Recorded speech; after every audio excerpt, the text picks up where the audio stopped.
Vamos directos al grano. Hoy nos embarcamos en un recorrido fascinante por la evolución de la literatura africana. Para ello, vamos a utilizar como brújula una obra clave, la antología de Véronique Tadjo, Chasing the Sun. Un viaje que nos va a llevar desde las raíces más profundas de la tradición oral hasta las realidades de un mundo moderno súper complejo. Fijaos en esta maravilla de portada. Ese arte tan vibrante y lleno de color marca perfectamente el tono de lo que vamos a descubrir hoy. Hablamos de un cambio monumental, pasar de antiguos mitos contados a viva voz en plena naturaleza a narrativas superelaboradas que diseccionan el día a día contemporáneo. Es, literalmente, una ventana abierta a la esencia de todo un continente. Bueno, aquí tenemos nuestra hoja de ruta. Arrancaremos con las raíces de la narración oral. Pasaremos a la transición de lo hablado a lo escrito. Revisaremos esas parábolas clásicas de animales, entraremos de lleno en las luchas modernas y terminaremos mirando hacia ese futuro esperanzador. ¡Vamos a ello! Punto número 1. Las raíces de la narración oral. Música, poesía y aire libre.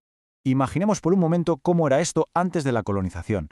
Los cuentos no eran solo palabras impresas en papel, para nada, eran actuaciones en vivo, pura dinámica. Hablamos de eventos supercomunitarios, al aire libre, acompañados de música y relatados en los idiomas locales por artistas de los pies a la cabeza. Y el detalle que me parece una auténtica pasada. El narrador cambiaba la historia sobre la marcha. Según la edad o el género de quienes estaban escuchando, adaptaban el mensaje en tiempo real para que calara de verdad. Pasamos al punto 2. De lo hablado a lo escrito. El impacto del siglo XIX. Claro, la llegada de la educación occidental lo puso todo patas arriba y provocó un cambio drástico. De repente pasamos de esa gran actuación coral, compartida al aire libre, a la experiencia solitaria y silenciosa de leer un libro. Esas historias milenarias se tradujeron a idiomas europeos, como el inglés, el francés y el portugués, y se encaquetaron en libros. Evidentemente, esto hizo que el público creciera a nivel mundial, pero cambió por completo la esencia comunitaria original del relato. Si echamos un vistazo a esta cronología, vemos el proceso clarísimo. Comenzamos en una época de mitos encantadores y comunitarios, cruzamos esa fase de traducción colonial en el siglo XIX y llegamos hasta la era post-independencia. Y es justo aquí donde la literatura deja a un lado esa pátina mágica para meterse de lleno en el barro, capturando las realidades crudas y los cambios culturales modernos. Y esto nos lleva al punto 3, parábolas clásicas de animales, humildad, naturaleza y la llegada del hombre. Para entender de verdad el encanto de ese estilo oral clásico, tenemos que fijarnos en las parábolas donde los animales adoptan virtudes y defectos muy humanos. Un ejemplo perfecto es la fábula del sol, el viento y la nube. Imaginaos, una simple y absurda discusión de ego entre el sol y el viento sobre quién manda más acaba llevando al planeta entero al borde de la destrucción. La secuencia de la historia es brutal. Primero, el sol se coge un rebote impresionante y achicharra la tierra. Para no ser menos, el viento suelta una brasa y monta un incendio forestal de locos. ¿Y quién salva la situación al final? Pues una pequeña nube, que, muerta de pena, se pone a llorar a mares y apaga el fuego. Es una metáfora brillante y súper antigua para explicar el delicado equilibrio de la naturaleza y lo peligroso que puede llegar a ser el orgullo. Y si hablamos de dejar el orgullo a un lado, hay otra historia que es una joya. Los animales del mundo se ven en apuros y necesitan mandar un emisario al dios Ngai. Pues bien, la tortuga más vieja y sabia, Nze Kobe, toma una decisión que nadie espera. Pasa olímpicamente del león, que ruge demasiado, y descarta a la grulla por ser súper vanidosa. En su lugar, ¿a quién elige? Al minúsculo y humilde antílope Dik Dik. Cero postureo. Y esta frase de la sabia tortuga lo resume todo a la perfección. A Ngai no le gustan los animales que son orgullosos y vanidosos.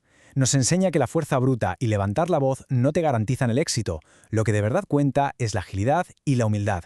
Es un pilar moral que se repite constantemente en estas fábulas. Cambiando un poco de tercio, tenemos otro relato mítico, Leuk la liebre descubre al hombre.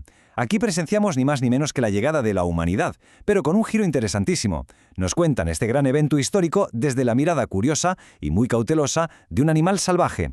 Y lo más impactante de esto es cómo se plantea nuestra expansión, casi como una señal de alarma. Los animales observan al hombre y lo ven como un peligro absoluto.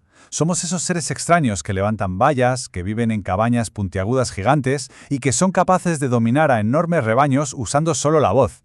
Es una forma increíble de hacernos reflexionar sobre el tremendo impacto que tenemos sobre la naturaleza. Avanzamos al punto 4. Realidades y luchas modernas, desilusión y la nueva voz africana. Como decíamos antes, cuando las naciones africanas consiguen su independencia, la literatura da un giro de 180 grados. El foco abandona la sabana y se centra en las calles de la ciudad. Los escritores empiezan a meter el dedo en la llaga, criticando audazmente a sus nuevos gobiernos y analizando sin filtros la desilusión, la urbanización asfixiante y las enormes barreras de los prejuicios modernos.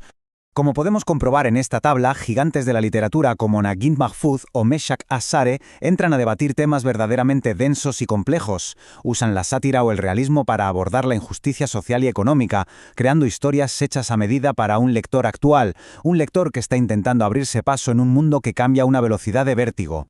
Llegados a este punto, viendo esta tremenda disrupción histórica que va desde el impacto colonial hasta las durísimas luchas de la vida moderna, toca hacerse una pregunta fundamental. Con tanto cambio, tanta agitación y tanta adaptación, ¿qué valores esenciales logran sobrevivir en esta literatura? Lo que nos lleva a nuestra última sección. Un lado soleado hacia el futuro. Arte, sabiduría y conexión humana. La respuesta a esa pregunta es súper reveladora y muy bonita. A pesar de todas las desilusiones y los choques culturales, lo que sigue manteniendo en pie a la narrativa africana moderna es una esperanza tremenda. En historias contemporáneas, vemos que, al final del día, encontrar un poco de felicidad se reduce a cosas tan puras como escuchar nuestra intuición, apoyarnos en el arte y construir relaciones humanas verdaderas. Esta cita, sacada directamente de la introducción de la antología, es el verdadero hilo conductor de todo nuestro análisis de hoy. Ya estemos hablando de una vieja tortuga bajo la lluvia en plena sabana o de una persona enfrentando injusticias en una gran ciudad, esa búsqueda constante de la luz y del lado soleado de la vida es lo que nos une. Para cerrar este análisis, nos queda una reflexión espectacular, porque las historias nunca han sido solo un eco del pasado, son los ladrillos con los que construimos el futuro. Dependiendo de los relatos que decidamos recordar y preservar, así será el mundo que moldearemos mañana. Definitivamente, es una idea que te deja con ganas de seguir leyendo y explorando mucho más.